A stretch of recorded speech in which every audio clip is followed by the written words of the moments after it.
thanks so much for joining. Feel free to keep your camera on. This is definitely going to be a more casual workshop for us. I think we're really just trying to get folks the info that they need to refresh their resume and have, the empowerment to make any updates accordingly. So thank you all so much for joining. This is Philippine X in Tech, How to Craft a Resume. My name is Abby. I'm the event coordinator for Philippine X in Tech. I'm really excited to have Tyler with us today. I guess I'll sort of hand off to him. Feel free to drop any questions at any time in the chat. We'll also have an opportunity for Q&A at the end of the session too, where you can hop off mute and sort of like engage with the rest of the audience. So thank you all so much for joining. And with that being said, I'll pass it off to Tyler.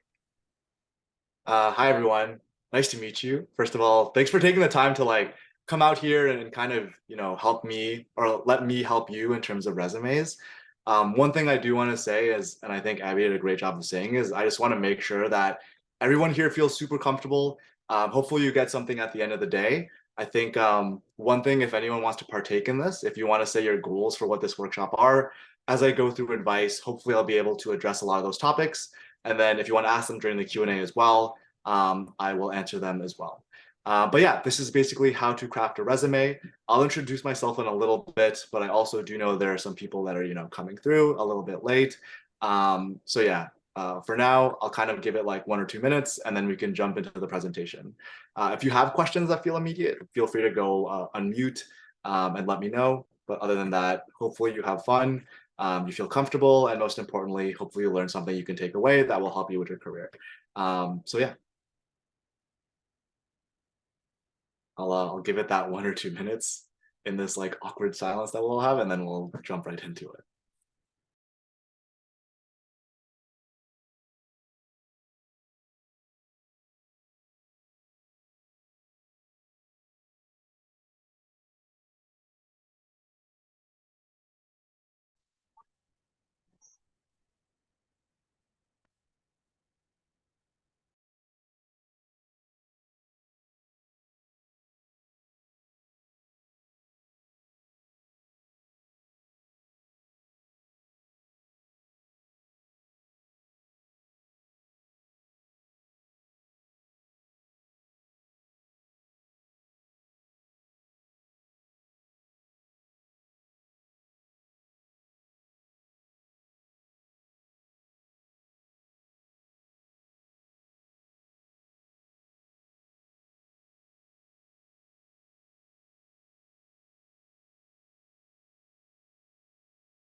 For Elizabeth with the ATS thing, I think that's super interesting. Funny enough, I feel like a lot of people overcomplicate the ATS thing, but I will definitely address it when it comes to like constructing resumes and looking at my resumes, because I remember when I first made my first one, I made it in Photoshop and it was really bad.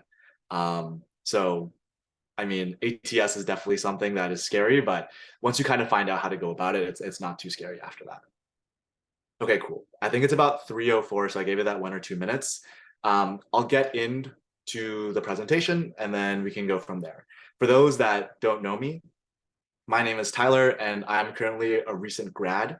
And I'm here to teach you hopefully how to craft an effective resume. After going through, a bunch of journeys myself, I've come to know a couple of things and learn a couple of things. And hopefully at the end of this, you'll learn something as well.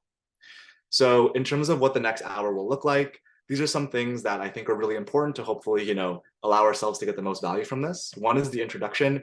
Hopefully you're not just going to trust my advice blindly. I'm going to tell you why I feel like I'm someone to listen to when it comes to the whole resume world.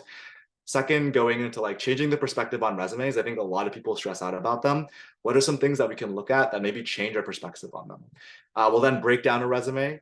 We'll review some resumes as those that were submitted by the audience. And finally, we'll get into some question and answer. So that way, if there's anything that is unaddressed, you can kind of get into it afterwards. So let's get into it. Who am I? I know that I'm sporting a different haircut today, but when I took this picture, it was very long. I graduated from York University in 2023 with a business degree. York University is located in Toronto, Ontario. It's not a giant university, but it was where I got my undergraduate degree from. After this, in terms of this, university career, I transitioned into tech in my junior year, which is often really late. I feel like a lot of students nowadays kind of know what they want to go into within their first year. And I felt definitely late to the game, which made resumes really important to me because I needed to find a way to position myself differently. I'm incoming as an RPM for Zynga, and I've also done a lot of internships in product previously, and that's kind of where my domain or specialty kind of resides in. And in terms of Filipinos in tech, a little bit about my Filipino pride and where I'm from. I'm Filipino Canadian, and just a fun fact about where my family's from. They're from Tuguegarao City, so if anyone's from Tuguegarao City, shout out to them. And they were actually rice farmers, so nowhere near tech at all. So in terms of breaking into tech, there's definitely something, uncanny to my family and stuff like that. And when my mom asked me what product managers do, I still have a hard time describing what that is. So that's just kind of a bit about my background and kind of what's going on. In terms of the important stuff, here's the proof of concept of why I think you should listen to me when it comes to editing your resume. One is it's something I've done for a really long time. During my undergraduate career, I was part of multiple clubs, and my specialty was always making these decks that were focused on improving your resume. More importantly, I think something that would show the proof of concept of a good resume is, how many times you've been able to allow it to get you to your next job. I've been really fortunate enough to do some really cool co-ops with some really awesome places. For example, like fintech companies, Canada's largest grocery delivery service, fintech startups, and for those basketball fans out there, the Toronto Raptors. And that's kind of my showcase into showing you why I think having a good resume can lead you to some really great places. So I guess like breaking it down, let's understand why are resumes important. I think the first thing is it's a really big first impression. A lot of the times when you are meeting with recruiters, the only face-to-face interaction they'll have with you is with your actual resume. So making sure that it's polished is extremely important. Additionally, a lot of people don't understand that your first screening about seeing that resume is where a lot of actual candidates are rejected. Screening from 70 to 90%, which is a large majority, meaning that that first interaction is really pivotal for you getting to the other stages of the interview process. And lastly, I find this is really common, with students who are doing their resumes for their first time or even young professionals, but it's an extremely isolated activity. It almost feels silly to ask people nowadays about how can you help with your resume? It almost feels like we're expected to know how to make a resume. And I think that is sometimes a stereotype or, a misconception that isn't necessarily true. And that's something that I'm trying to kind of dismay and hopefully try to encourage a lot more collaboration in. So after talking to a lot of friends, family, and even peers, I always ask the question, like, why are resumes so difficult? And these are the common things that come up. So the first thing is, I don't know who's viewing it and I can't get their reaction. A lot of the times we like to tailor our resume to the person on the other side, much of the same way when you hang out with friends, maybe you talk in a different way or talk about specific topics.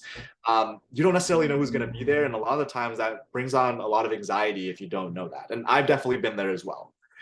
The second thing is looking at someone else's resume, you kind of feel intimidated. And that's very true, but it's important to note you're not going to get it right on the first try. And the last thing is I don't know when I'm done. How long does it take? It almost feels like a resume is this rock that you roll up to the top of the mountain, and at the end of the day, it falls all the way back down. I'm here to say that, although that might be true in the grand scheme of things, it's important to note that it doesn't have to be perfect. So with this all being said and all these things that I've kind of talked to you about, let's redefine what resumes are in a more positive and affirming way. In my opinion, here's what resumes are not. They're not just a document. In essence, it's really your personal brand and product. As a product manager, I feel like I'm like swayed to say that, but it's actually an iterative process. It's not going to be perfect today and it's not going to be perfect tomorrow, and that's okay. But what's really important here is understanding that every day there's a little bit that could get better. And that's kind of what I'm hoping to strive for today when it comes to this workshop. I'll take a break right here. If there's any questions that kind of want to flood in, I'll answer them quickly. But if not, I'll get to the next section. I often find sometimes that, I'm zooming through things and I don't take a look at the chat, but I'll take a look right now if there's anything. I see there's a question about a benefit to skill-based or an experience-based resume. I'll definitely address that when critiquing resumes, but I really appreciate that question, Elaine. If there's nothing else, I will move on to the next section. Okay, so this is a little embarrassing, but this was my first resume when I first entered university. And there's a lot of graphic design going with it. There's the signature behind my name, a lot of density when it comes to the information. And I think my biggest, I would say, red flag when it comes to this resume is the fact that I actually made it in Photoshop. So for all of you talking about ATS friendly, this converted as a JPEG, and JPEGs do not necessarily have, at least at the time of making this, did not have any scannability with the actual text on the document. So in my first year of university, I was wondering why I didn't get past any interviews for my first year internship. A major reason why is because no one was reading it because they were going through the ATS reader. So I learned about that in my second year. I wish I learned about it in my first, but learned about it in my second, and this is my second year resume. It actually looks pretty decent if I'm being honest with you, but you'll notice little things that make it a little harder to read. For example, the dates being on the left-hand side opposed to the right-hand side. I thought I was being really innovative in design, and there was a lot of experimentation that definitely went on when it came to this resume. What I will say is I think it had the foundation of great white space and the ability to scan a lot easier. But again, it wasn't necessarily where I wanted it to be. This is where my resume currently is right now. As you can see, there are a lot of things that have changed from my first year all the way to my first post-grad job, including things like better scannability, the ability to bold specific items that I'd like to bring out to the recruiter, and even linking to a company website. Now, this all seems really reasonable, but until you actually put a resume together yourself, it's kind of hard to understand what these individualized components are, what is their best practices, and how to put them together to make them seem cohesive. Like I said, the resume is an iterative process, and my most recent resume took me about 27 iterations. This isn't to say that your resume should take 27 iterations, but what it should say is that there's a really large editing process that goes on with the resume, and you shouldn't be afraid to go back and tailor your resume towards something that you want to fix. Okay, so we've gone through changing our opinion of a resume, looking at my old resumes. Let's now look at the components of a resume and what makes a good resume great. So, this is the components of a traditional resume, at least for a student.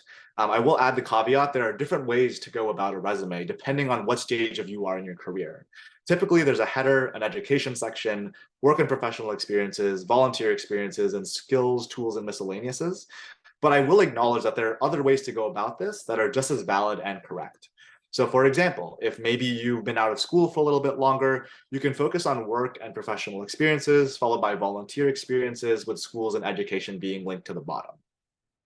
If, for example, you're someone like a software engineer and you want to focus more so on showcasing your hard technical skills, you might want to level up the skills, tools, and miscellaneous to the top and float down work and professional experiences with volunteer and project experiences near the bottom. It's really up to the discretion of the actual person and the field that you're in. I recommend going through maybe some resumes of successful candidates, or even asking what are successful practices at your school from upper year students or people in a field that you want to be in to kind of understand what gravy is in terms of setting up your resume. So let's get into the header. The header, I think, isn't too hard. It's really just focused on the idea of providing your socials and your portfolio that relate to the job. So as you can see here, I have my first name and last name, along with my socials and where to contact me. In addition to this, some appropriate socials that can be added can be things like your LinkedIn, for example, a personal website if you have a portfolio, specifically in product design. And for example, if you're trying to break into something like venture capital, Twitter has been a space that a lot of places are looking at to understand how you to understand the space that you're in, talking to other VCs or some of the topics that you may have on some of the trending technologies that are going on. So that's the header. Next is your education. This might be a little more student focused, but I think there are 3 specific components of education that can really help you. That is your GPA, your coursework, and your major. So your GPA, I want to make a really big distinction here and say that your GPA is not necessarily your worth. It should not be there if you do not want it to be there. It's all about positioning yourself in the best light. If you have a GPA over a 3.5 for most majors at engineering, I would say that leaving your GPA there, typically you just want it to be above a 2.5, but you should put it there if it works in your favor. If it does not work in your favor, then feel free to leave it off. And if you get asked about it in an interview, then understand that there's still narratives or stories in which you can talk about within your life that can still validate a GPA that isn't necessarily high. For example, saying you want to focus on personal projects or focus specifically on your career is a good way to navigate that difficult topic. Additionally, courses can give you a great opportunity. I know a lot of people, for example, that lack professional experience will do courses on things like Udemy, for example. That is great. please put that in this section here so that way recruiters and hiring managers can show the effort or can see the effort that you're putting in to get into this career. I've had a lot of times where, whether it be, for example, sending my resumes myself, I've talked to hiring managers and they say, it's great that you've done a lot of work on theory. I really appreciate it. And they just go into a whole conversation about the things I've learned, and it aids in terms of showcasing myself as a candidate. As you can see here, in terms of how I did it for relevant courses, I looked at courses that are specifically applicable to the job that I am working in. So for someone that is going into product management, things such as data analysis, for example, consumer research and entrepreneurship are big aspects of my domain. So therefore, showcasing the relevant skills within the relevant courses is a great way to do that indirectly. And lastly is your major. There are a lot of people here that maybe, for example, have a bachelor's in business administration or maybe in computer engineering. If your major works towards your specific job you're applying to, please showcase that and maybe showcase a concentration if you're allowed to. For example, at my university, we have a major or a concentration specifically in operations and analytics. I showcase that on my resume just to make sure that I can show some sort of technical savviness associated specifically with statistics. This, I think, would be the meat and potatoes of any resume, which is your work and professional experiences. Here's some major tips that I would showcase when working on your work and professional experiences. One is having 2 to 3 points per experience max. Typically, you want to do this just so that way you're not drowning the recruiter or whoever's reading your resume in too much bullet points for that specific experience. Again, there are exceptions to the rule, but typically this is what's most widely accepted. Second, you should try to maximize space for points, taking up at most 2 lines. If you are going to take up 2 lines, use the full 2 lines. Typically, I see when candidates or students have 3 lines for a point or 4, there's things you can chop down to make it more concise. This is just a general rule to ensure you're always thinking, am I explaining the point that I'm trying to showcase in the simplest terms? And lastly, I like to utilize the CRA method, which for Canadians that are listening to this, it does not stand for Canadian Revenue Agency. It stands for Context, Results, and Action. And these are used to drive key skills along with key action verbs that will start off your point.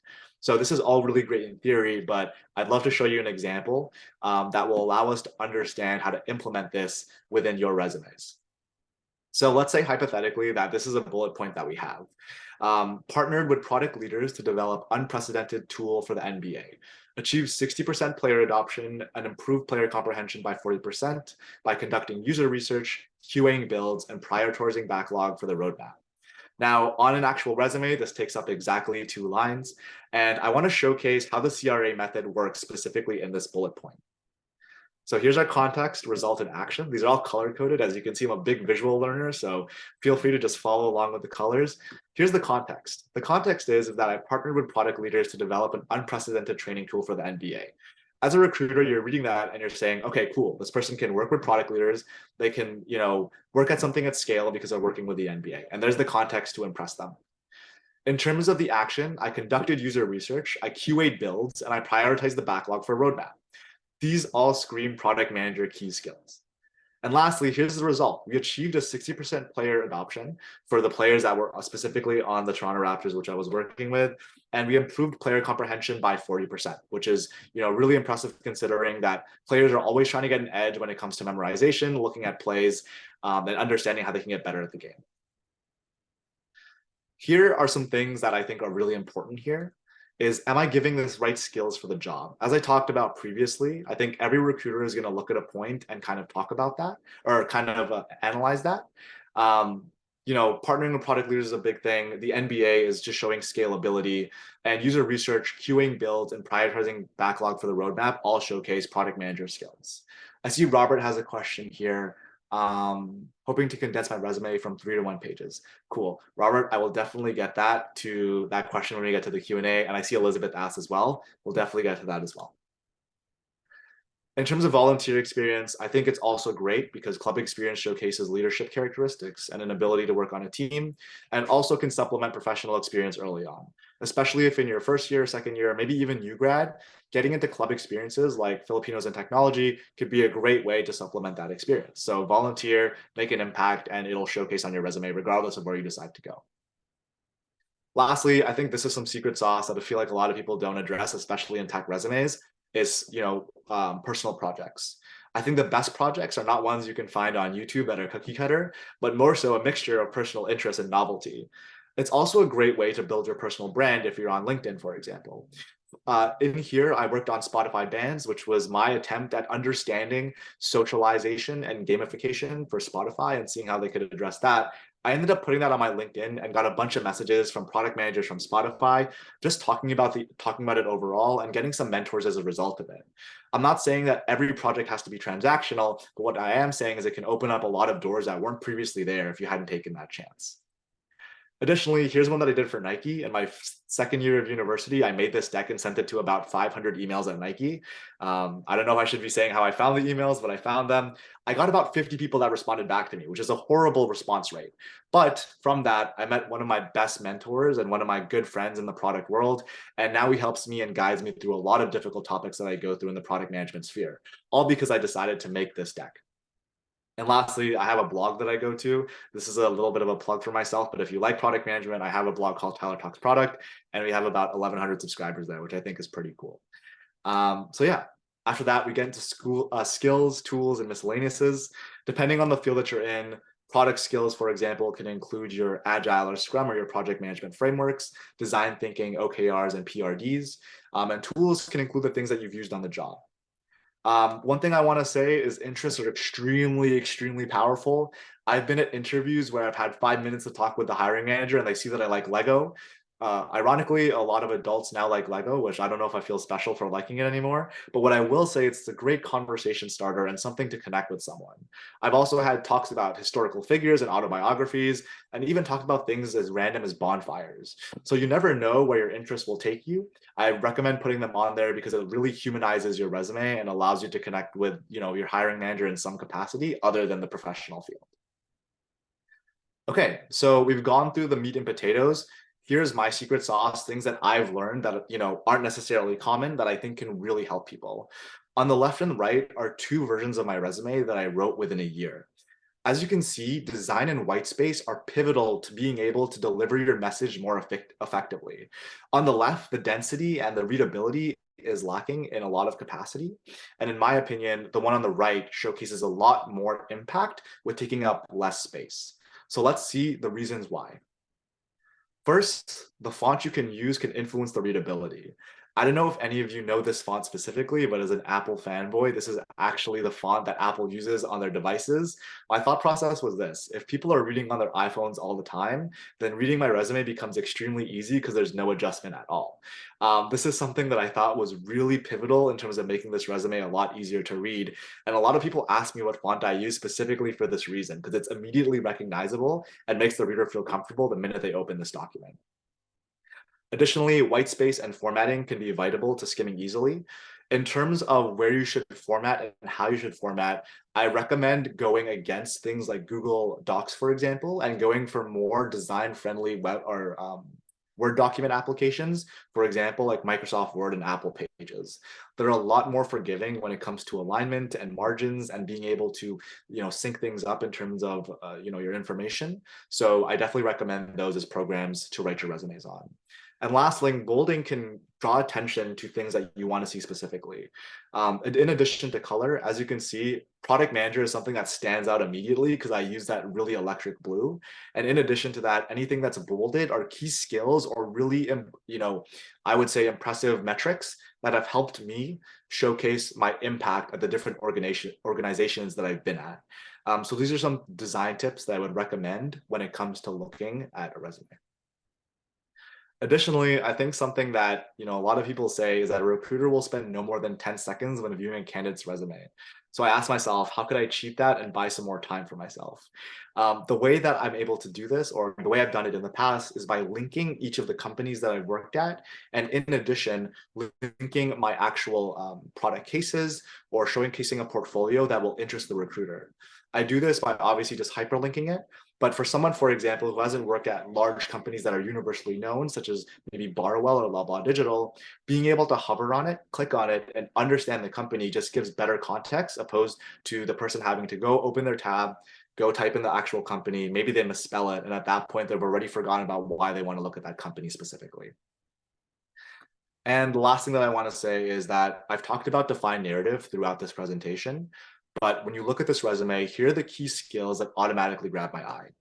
I have cross collaboration, impact focused, user focused, entrepreneurial, leadership, PRD and execution, and A/B testing and experimentation. These are key features that are associated with anyone that's trying to break into product management. So I recommend when skimming your resume, showcase it to people that, for example, aren't from your field and see what words they pick out. These are the things that will probably stand out in terms of the readability and are the things you should focus on when understanding your defined narrative. Even, for example, if you're going from something such as, let's say, hypothetically working in maybe social needs or social care and going to something, for example, like software engineering, what are the things you can do on your job that will help improve the narrative from these two jobs that don't seem to be parallel at all, right? Those are the things that you should be thinking about when it comes to your tip 3, and I think is the most gray when it comes to anyone who's writing a resume. What is your narrative? With this being said, I kind of pulled up a job description of a entry-level product manager to showcase how many of those things carry over. As you can see, things like analytical thinking, for example, creating a winning space, and being passionate with communication and being a specific field can really help allow you to understand what narrative you should go for. Okay, audience review resume time, but I'm just going to check the chat to make sure there are some additional questions. I see one for the CRA method, and I think I could answer it now. What if I don't have access to success metrics? I work at a design agency and we handed the project off to the client. They would evaluate success metrics and keep it to themselves. The only way it was successful was through client satisfaction. Okay, I think this is a really good question, and I think I can address it now. I think there are a couple ways to go about not having metrics. Here are the things that I would go for. The first thing is if you're already working at the job, you should go to your manager and ask them if they have any metrics or talk about defining success metrics before you embark on the project. This will allow you to understand what you're going to be trying to measure at the end. In the case for not having success metrics here, the one thing that I would look at is kind of understanding if, for example, the agency you hand it off to does integrate it.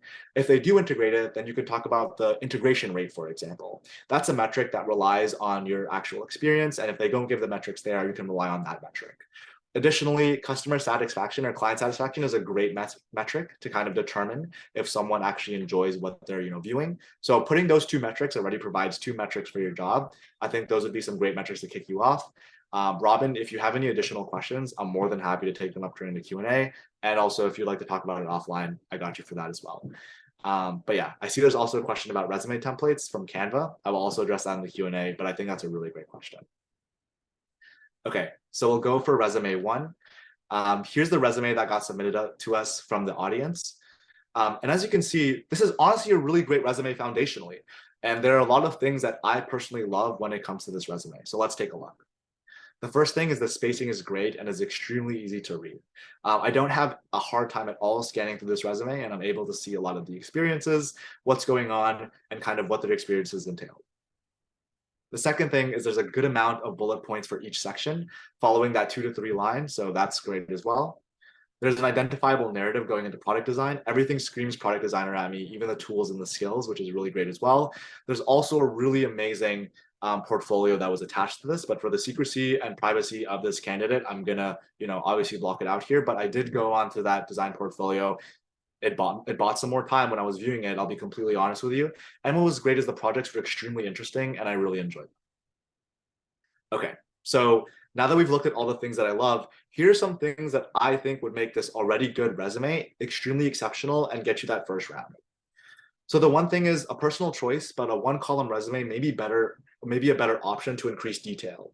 If we're talking about the ATS, one thing I wanted to talk to you guys about is the fact that the ATS has a bias towards 1-column resumes, at least from what I've heard about from recruiters and previous candidates in the past.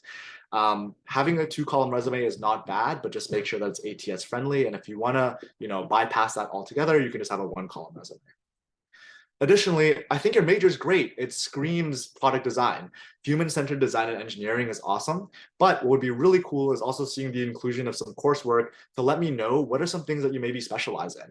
Is there a specific 3D, software or, molding class that you kind of took? Maybe you learned about design theory and maybe user empathy. Those things can really improve the narrative of what type of things you value as a product designer. Here's some additional things. I know that the CRA method can be really helpful and impact, the way that you achieved your experiences. Here's some things that I think could help you improve. Will the context result in action? I just took one of your bullet points and kind of just saw and went through the exercise myself. So here's the action. You led and documented the design system, and you did it to develop a cohesive visual design language for a community web platform. I think as someone who's viewing this resume for the first time, I ask myself, what's the context? Why did they ask you to design this system? And why did you have to make a cohesive visual design language? Was there a reason why? Were users having a hard time navigating your website already? Take that and kind of understand what the impact is of embarking in this project. Because I, as someone reading this, I'm really interested to find out. And then the next thing is the result. You developed a cohesive visual design language. What does that mean? And, does that translate to any business top line metrics? I know for design, maybe it isn't something that you can necessarily quantify, but at least some showcases some sort of business intuition can really help out when it comes to, showing off impact when it comes to the places you've been at. Additionally, an inclusion of personal projects and leadership experiences can drive more diverse experiences. I went on your portfolio and your, design projects were honestly really awesome.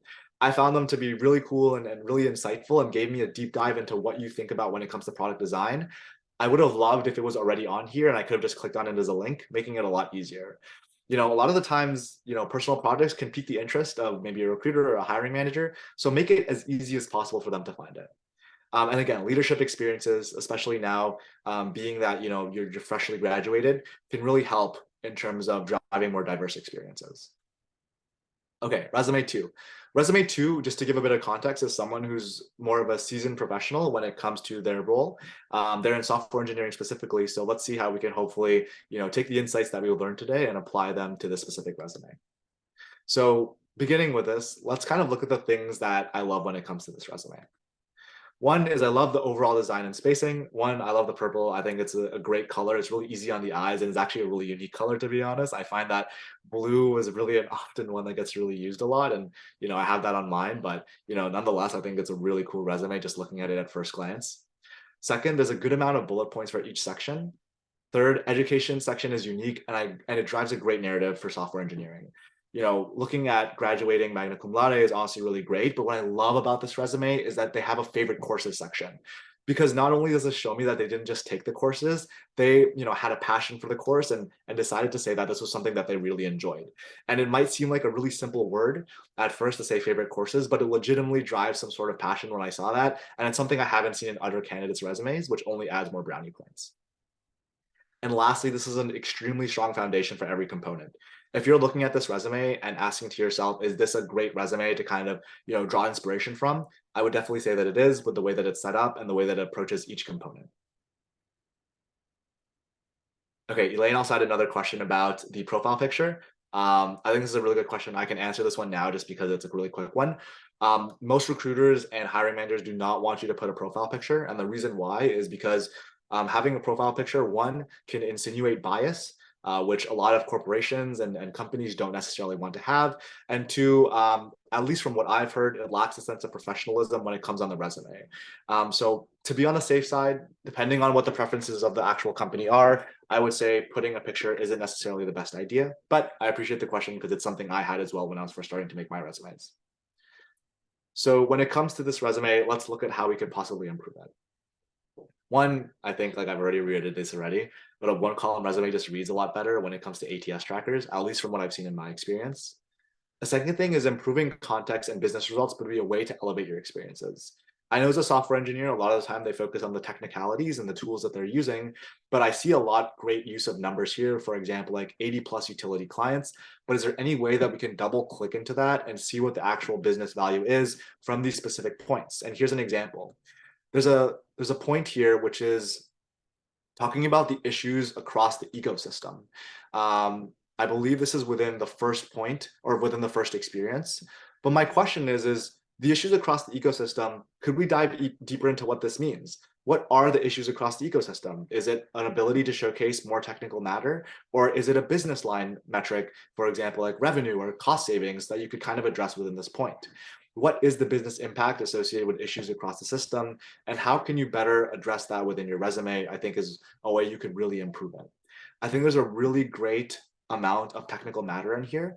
But my question then becomes, are you over-indexing on technical ability without showcasing impact, which I think is obviously a really fine balance and something that you can kind of understand or make those decisions yourself. But something I just wanted to point out. And lastly, I think this is something with the buying more time tip, but using links for companies can help provide context for experiences. For example, there were some organizations here that I necessarily wasn't aware of, but after searching them up, I thought they were really cool and had a really great mission where the person was contributing to it. My thing is if you could get me there faster and make it easier for me to get there, then it only allows me to buy more time into your resume and really be sure that you're the candidate that I want to push through to the next round. Okay, so that is all the content that I have. I know the last resume only had 2 pieces of advice, but that's because it was a really strong foundation. Right now, what I'm going to go to is just a Q&A and kind of go through, some of the questions we've had thus far, but feel free to come into the chat, populate the chat with some questions, and I'll address them one by one. But for now, I'll scroll to the top and I'll make my way down to the bottom. And then from there, we can go into any questions, additional questions or anything of that matter.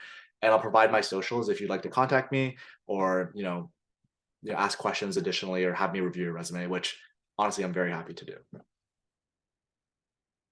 So one of the things that we talked about that was a really popular topic was the ATS question. So here's the thing that I want to talk about ATS. I think a lot of people are scared of ATS.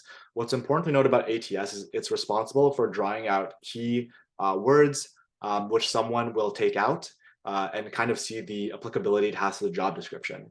My recommendation is if you want to be ATS friendly, one, you should make your document on something that is, a natural document creator, so not Photoshop.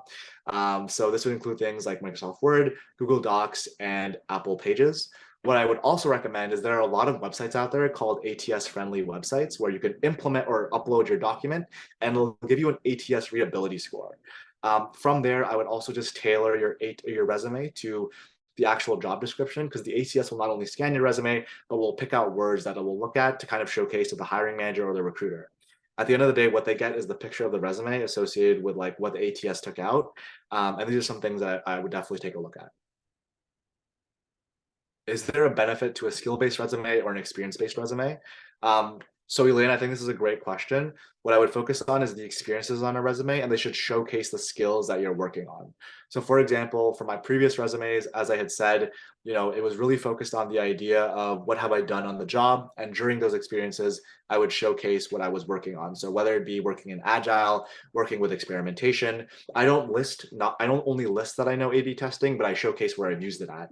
And I think that's what makes the difference in terms of just showcasing skills opposed to, showing how to implement them. Okay, Robert, I think I remember this question. Hoping to condense my resume down from 3 to 1 pages. For someone that's a seasoned professional, what I've been told is that for every 5 to 10 years of resume experience, you get 1 page. So do with that as you will. In terms of how to condense it, I would definitely say have people read it over. Robert, if you feel comfortable sending it to me, then by all means, I can let you know what sounds concise and what doesn't. But I'd also recommend going to maybe some of your friends or your family or close ones that are also seasoned professionals as well to get a better understanding of how to go about that. But I think that's a legitimately good question because different stages of your career can dictate the way that you approach the formatting of your resume. What's the best way to calculate these metrics? How did you get these numbers? Elizabeth, that's a great question. A lot of the time I work with my managers to be able to determine what those metrics are. And in addition to that, if, for example, we're not able to get the metrics right away, what me and my manager will do is an estimation exercise for the time being. And then once we get the actual results, we update the actual resume with the finalized results. Or for example, if you can talk about the hope of what the actual product idea will hope to achieve, you can also talk about that and say it's expected to create an XYZ metric result.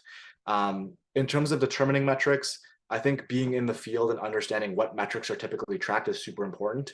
So as a product manager, things like acquisition, retention, revenue, engagement are things that people typically focus on. So having my metrics revolve around that, I think is extremely important.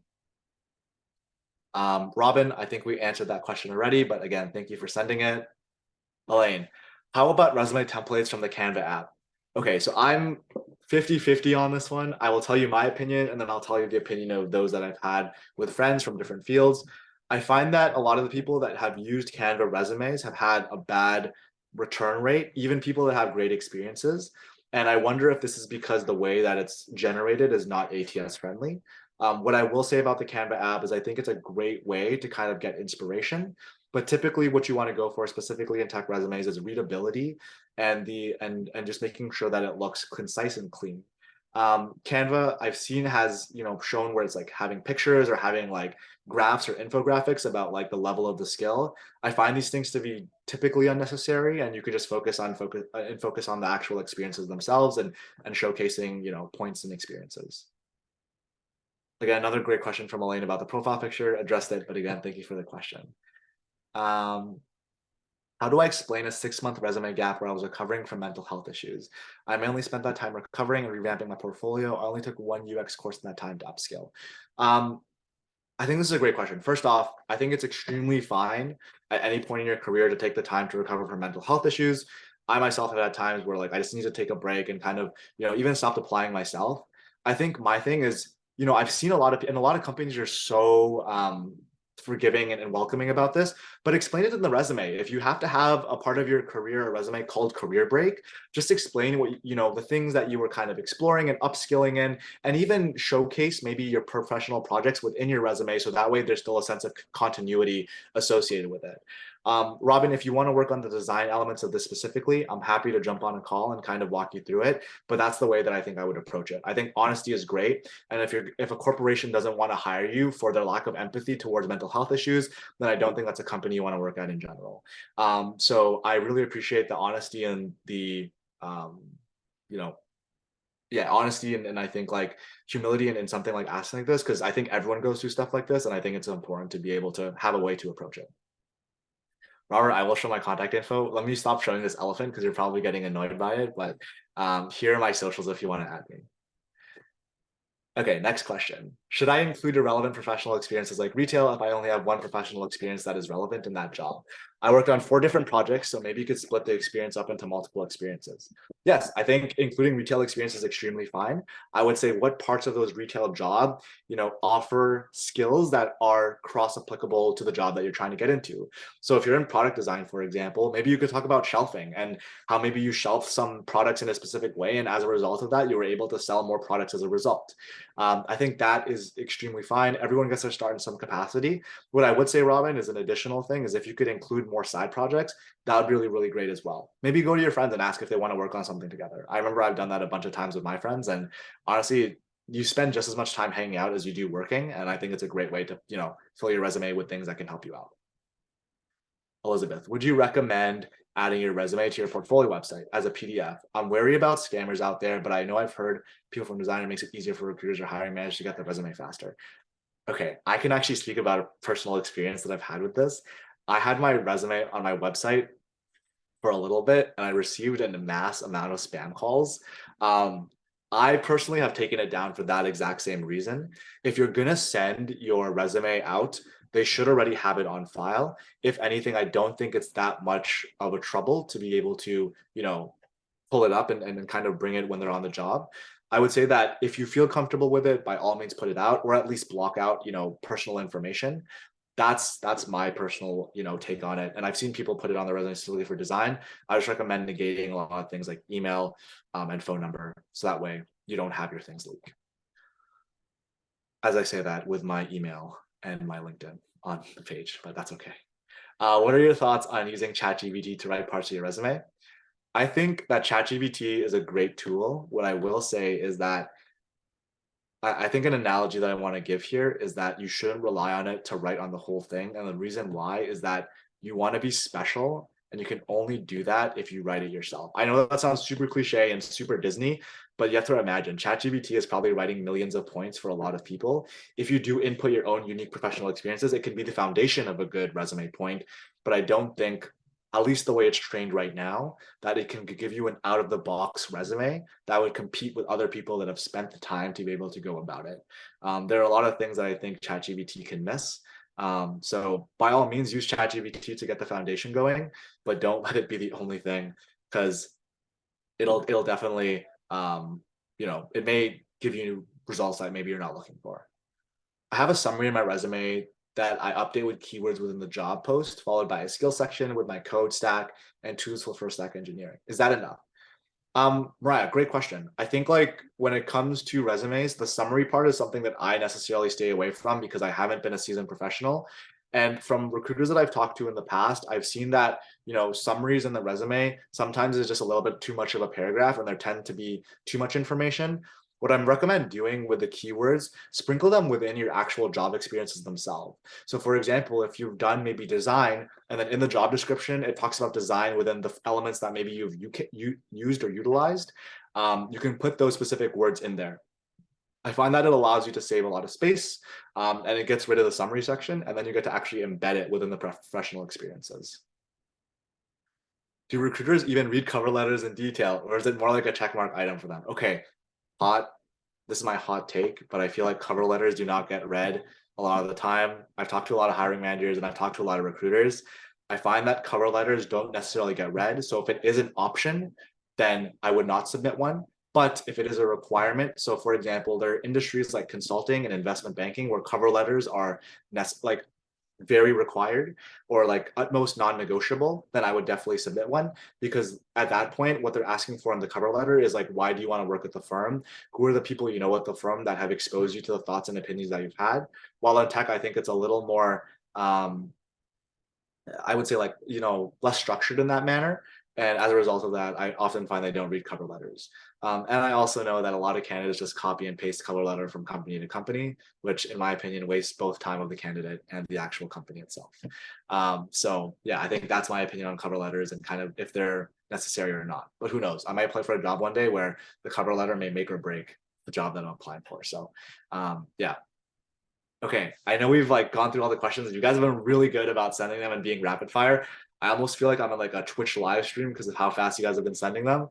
Um, but if there are any last questions, feel free to type them in. I'm more than happy to stay back for like 5 or 10 minutes until like the time allotted, which I think we said was 4 o'clock. Overall, I just want to end off with this is that I am always happy to help people when it comes to crafting a resume.